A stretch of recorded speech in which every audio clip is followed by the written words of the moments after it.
we kind of half finished the coolant side of the radiator and we left that one near side hose blank because the car's still got the standard oil cooler fitted, water cooled oil cooler with the plastic, just normal for like a push on silicone hose. Obviously we're using AN lines on this, so what we need to do is take that standard oil cooler off, which we're not using anyway because it's not plumbed up, and we're just going to replace that for a piece of aluminium tube. We're going to end up keeping this red silicone hose here, these two silicone hoses, and then we're going to end up getting rid of this plastic oil cooler. So we're going to have two bends, like a 90 degree going around from the back of the block to the front of the block, what the radiator hose is going to connect to, and then we're going to have another bend coming down with a spout off going up to this other hose here. There'll be some brackets on it, and then a kind of AN fitting on the kind of near side to connect the radiator to. So we can see that with this hose on, we want the hose to run around like this. Obviously we're going to have some heat sleeving or protection on both the hose and the turbine housing, and then we want it to run up to here with probably like a 45 degree bend on, but this is what we're going to be swapping to aluminium. We want to bring it out a bit further and have the whole thing in aluminium. Again, get rid of the kind of stock oil cooler. We don't need these spouts on for the we don't need the one spout on, sorry, for the heater matrix. The other spout for the header tank, because the header tank's probably going to end up on the other side, I probably won't put that on yet. Or what I might do is just put a like an AN fitting on that we can then put a hose on at a later date, so I can kind of put the instead of a spout, just like a male AN fitting, just like on the end of the radiator. I'll probably put that underneath a bit further towards the end, basically.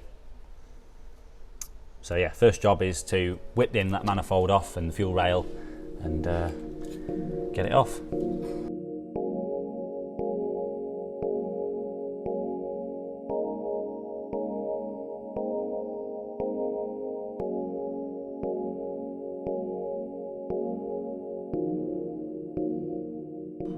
Right, so we've got the oil cooler off the bench now. Like I say, how this works is that the oil inlet and outlet run down to the oil pump, and then the coolant from the water pump gets pushed up here and out that way.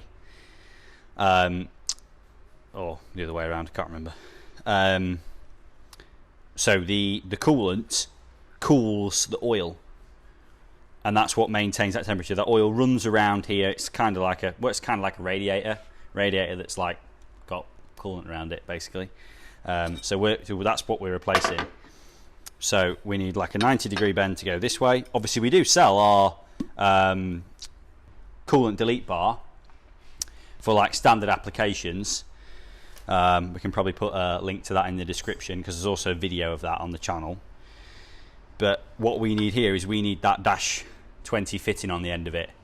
So it's just going to be easier to make an aluminium one, given that we also don't need the heater matrix spout.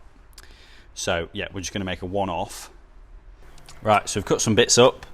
So we're still going to use that hose that's on the back there.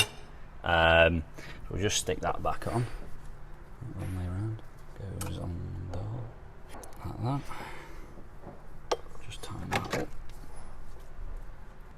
Just tighten that loosely for now. And then we're going to shove that in there. Again, it's a bit long for now, probably. And then that is going to go there like that. So we want to make it so that it's not too far away from this spout, so it's easy getting a spout in there. We're going to end up needing a piece in the middle there. That's definite. Because to get that, we need that bend right down there. So we're going to need a piece in the middle of these two. We need to make sure we get enough block and downpipe clearance this side. We also want to keep it at the right height. So back there is perfect. And then we need it to match up to that. So we just want a piece to go in there now, basically. So we just need to measure that gap, cut a piece up, probably tack it on the end of the bend, put it back on the car, mark it up, tack it up again, and then we can start looking at a bracket.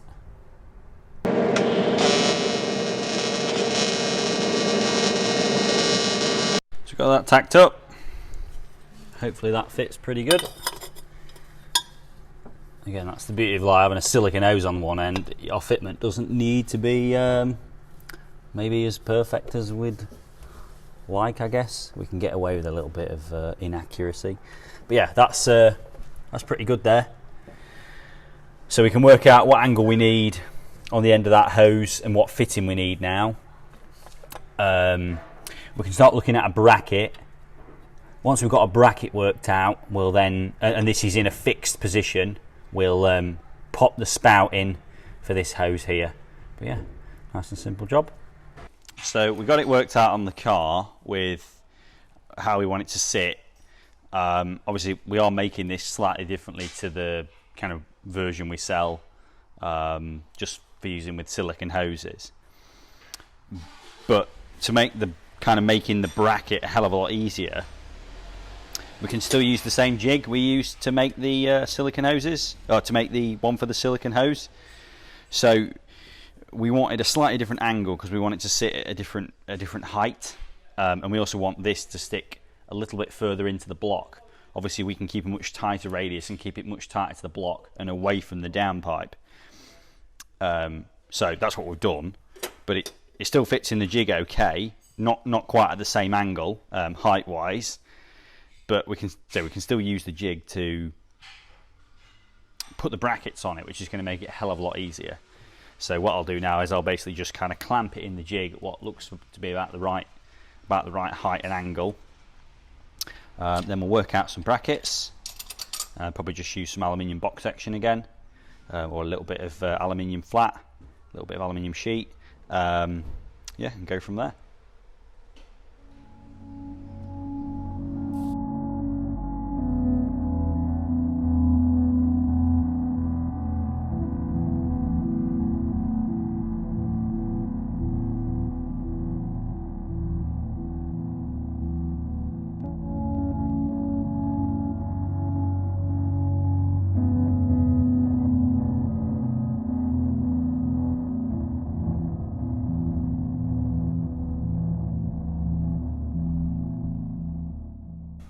Got this made up now. Obviously the only thing we haven't done yet is put the AN fitting on the end of here, because we don't know exactly what length we're going to need, but we can start to work that out now. So yeah, made the bracket. It's gone for quite a beefy box section bracket.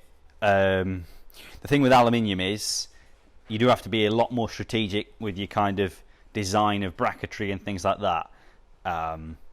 Like on a stainless steel version, the one we sell, we get away with just kind of like one seam weld to hold that bracket on there. But because the material is much stronger, even on like a vibrating engine block with pistons banging up and down inside it, we don't have to worry about it breaking. But with aluminium, we can't get away with that. We need like a fully reinforced bracket, triangulation and the lot.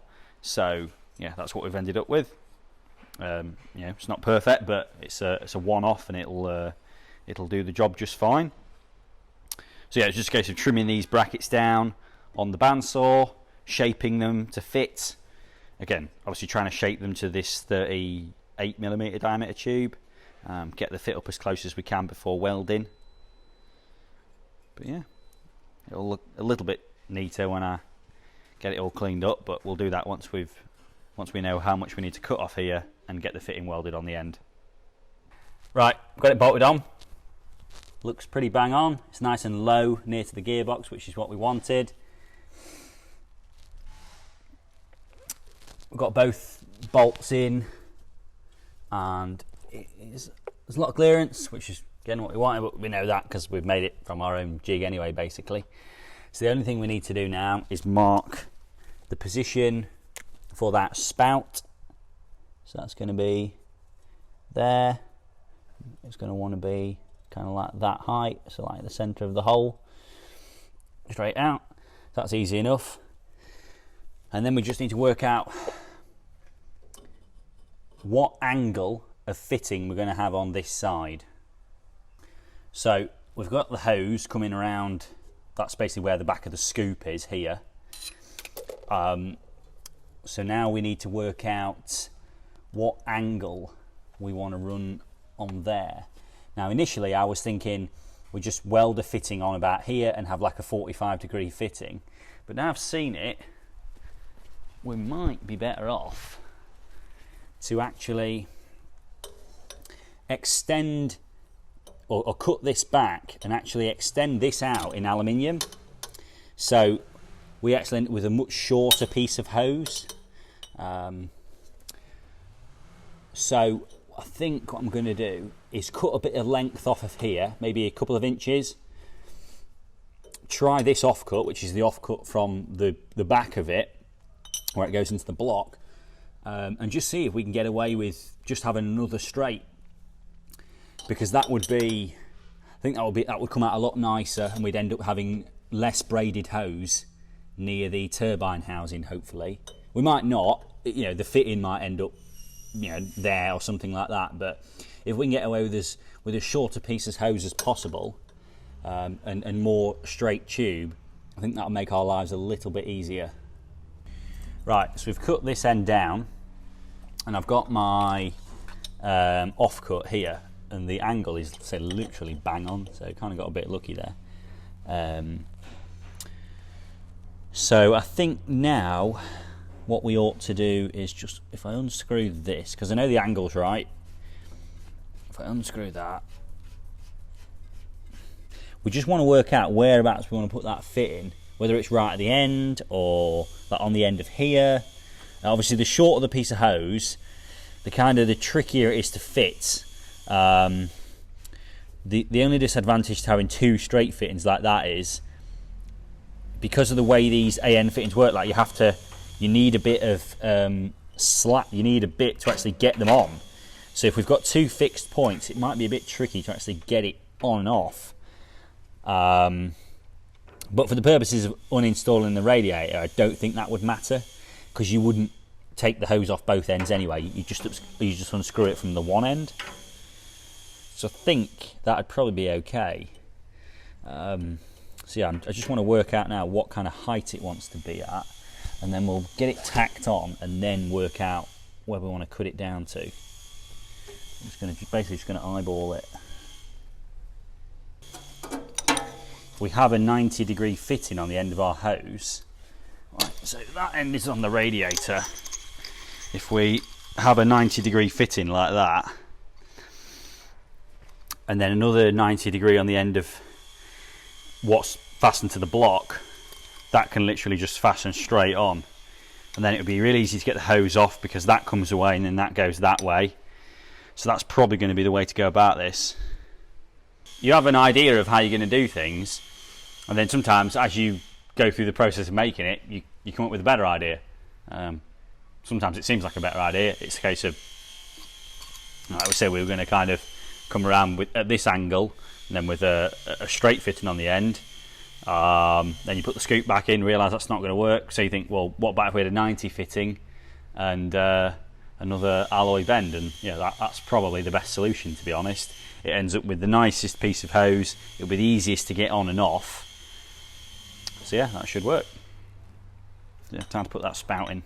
So I marked that from when it was on the car, and then now that I've got it off the car, I've just kind of squared it all up. So I want that to be almost perfectly in line with the centre of the tube. So I've basically just kind of roughly drawn down a line both sides, which has then given me like the centre, and then I'll just draw down the centre of the tube, which gives me the other centre. So I'll just get rid of them now. Don't need them anymore. Yeah, and that's given me where I want to put my hole, basically.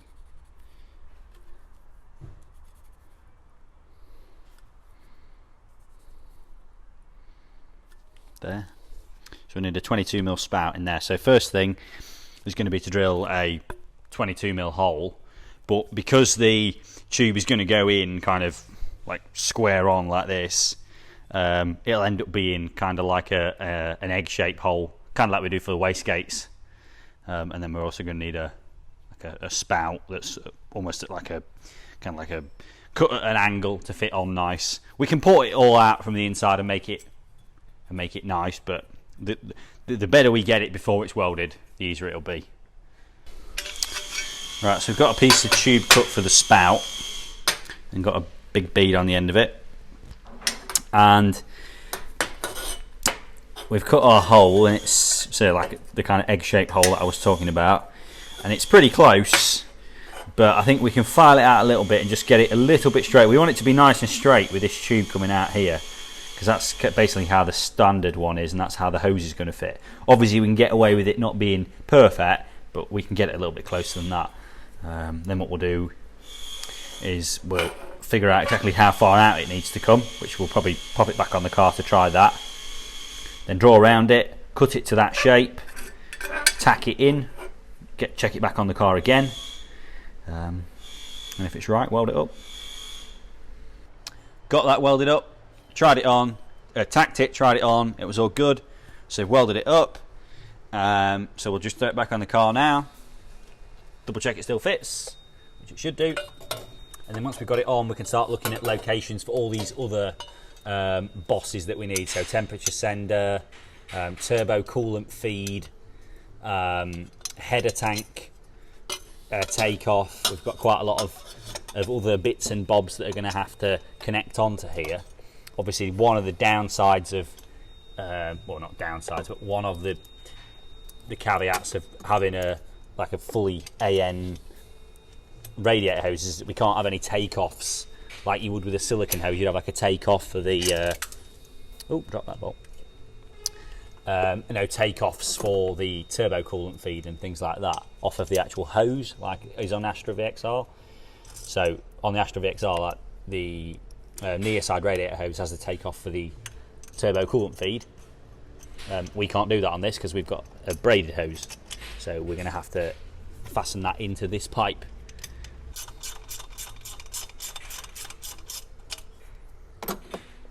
Right, so it's been a couple of days, we've got another bend now. We've got the 90 fitting that we had before.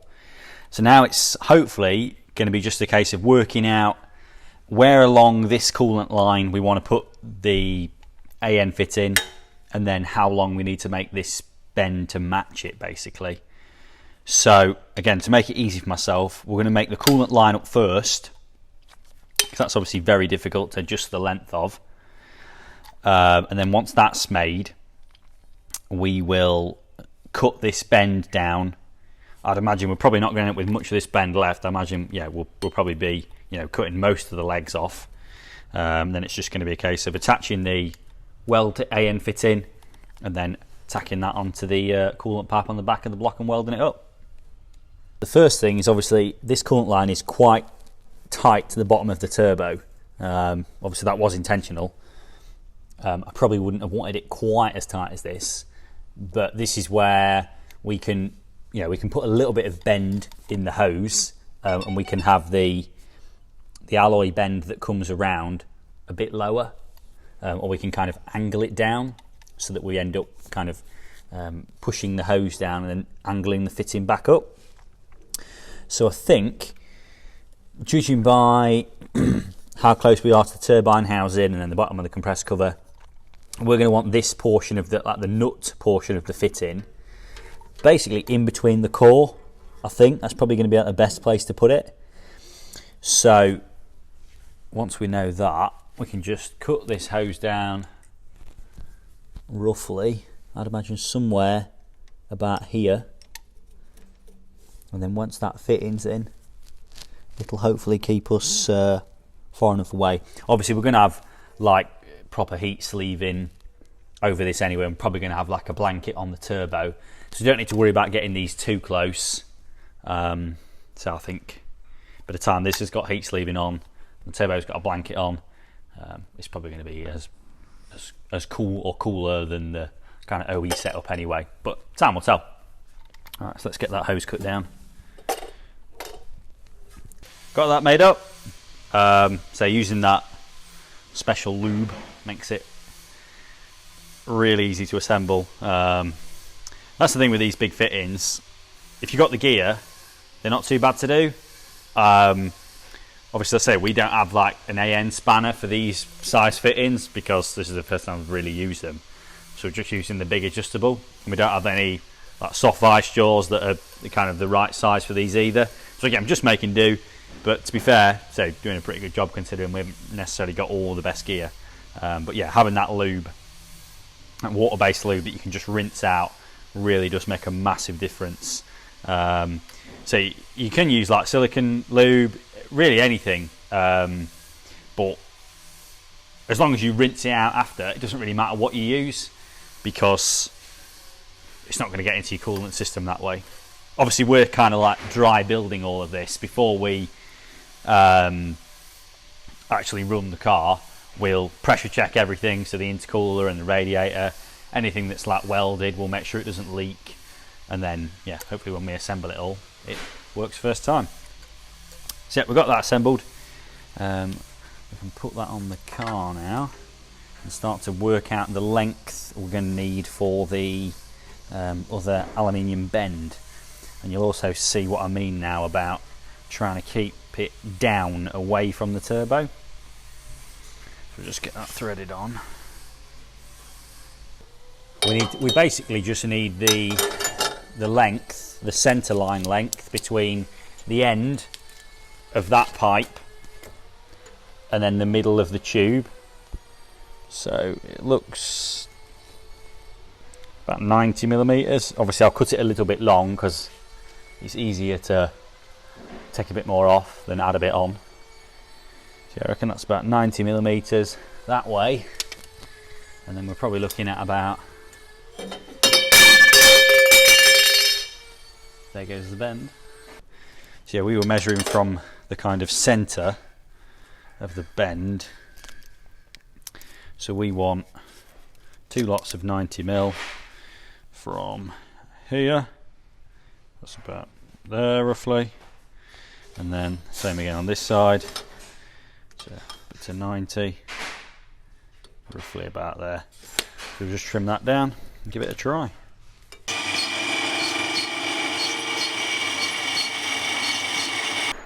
Right, cut that down, give it a quick deburr. So it's probably going to be wrong because I was kind of overestimating, and it is. So by the looks of it, probably want about 10 millimeters off the length, which is what I thought, because I measured one at 80 and one at 90, but I trimmed them both longer, so it was a bit too much.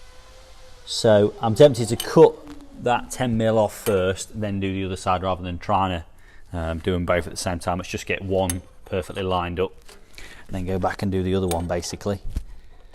So yeah, we want to cut about 10 millimeters off there. You can just see it's just slightly too long. Right, so cut another 10 mil off that roughly. Just didn't really measure it, just did it with the old laser eyes. And that's actually bang on now. That's like right where we want it. So now we just need to close up this gap here. So we need like, I mean 10 mil would probably be perfect, but I'm tempted to just cut a fraction less off, just to give us just a little bit extra, just in case. It's always really tempting to try and cut something down to the perfect length, but it only takes that one time where you cut like 2 millimeters too much off, and then you've scrapped your part and you've got to start again, or you've got to kind of add a bit on. It's always easier just to cut off a little bit less than you think and have to cut it twice than have to start all over again basically. So yeah, just trim another little bit off there and should be ready to do some welding. Yep, so I said we'd end up with not much of it left, and we ain't got much of it left, but that's now pretty much a spot on fit for there. So next thing really is to get the fitting tacked on, get that centralised and tacked on, and then we'll come back to the car, screw it on to the line, mark the position at the top here, take the coolant bar off, tack that on, try it all on. If it's all good, weld it up.